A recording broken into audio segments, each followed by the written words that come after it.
Today we're going to be talking about guns. This might look like a real gun, but it's not. It's an airsoft which just shoots plastic BBs. You can find them at sporting goods stores or just do a Google search.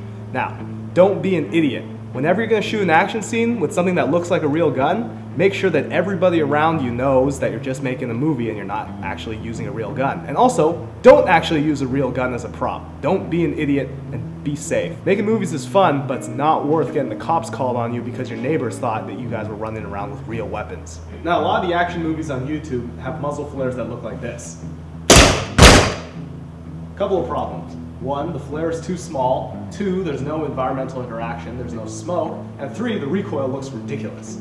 A proper muzzle flare should look something like this. The first thing you need to do is get a DVD of your favorite action movie and start going frame by frame through the gunfights. Really pay attention to how big the muzzle flares are and how they're interacting with the environment. Also notice how much recoil is felt by the actor. You're going to try and replicate the look of this as close as you can in After Effects. So to start with, this is our base footage. I'm using a gas blowback airsoft gun, which blows the slide back every time you pull the trigger. If you don't have one of these, you can always just sort of edit the single frame where it blows back in Photoshop. I found a muzzle flash image using Google image search just for muzzle flash, like one of the first things I got. You're looking for a muzzle flash image on black because what we're going to do is put it in and resize it and walk it into place here. And we're going to set the blending mode on it to screen, which will take away the black. This looks like to be about the right size, so now we're going to walk the in and out points out so it's only one frame long. And scrubbing through now, it looks pretty good. For the environmental glow, we're going to take the base layer and duplicate it and set the blending mode to add. If you want to be fancy with it, if you want the flare to cast a certain color of glow, you can go to the color correction tint. But it looks pretty good right now, so we're just going to ignore that. Otherwise, you would just tint the whites to whatever color you wanted the flare to cast. So now we're going to mask out the sections of the frame that would be affected by the light coming from the glow here.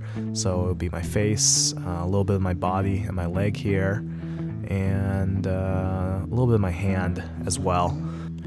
If you want to get even more fancy, you can add masks for parts where a shadow would be cast from that point source of light, but we're not going to be that fancy here. For the wall behind it, we're going to take an elliptical mask tool and bring the feathering on everything up. And then the one in the back here, the elliptical mask, I'm going to bring the feathering up way more, so it's a little more diffuse, and position that in. Scrubbing through with the opacity, this is what it looks like with the glow and without. We're going to keyframe the glow in right when the flare happens and off right before. And I like to add 2 frames for the glow to sort of start at full intensity and then fade out over the course of 2 frames. About 50% looks right here. So playing through it, it looks pretty good with just the flare and the environmental glow, but if you want to add a little more to it, you can add a smoke layer.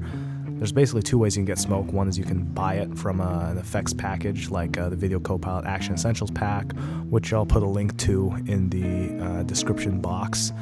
Or you can make it by shooting firecrackers against a black background and then using those elements to basically be your smoke. That one's a little more time-consuming and intensive, but it's also free, minus the cost of fireworks.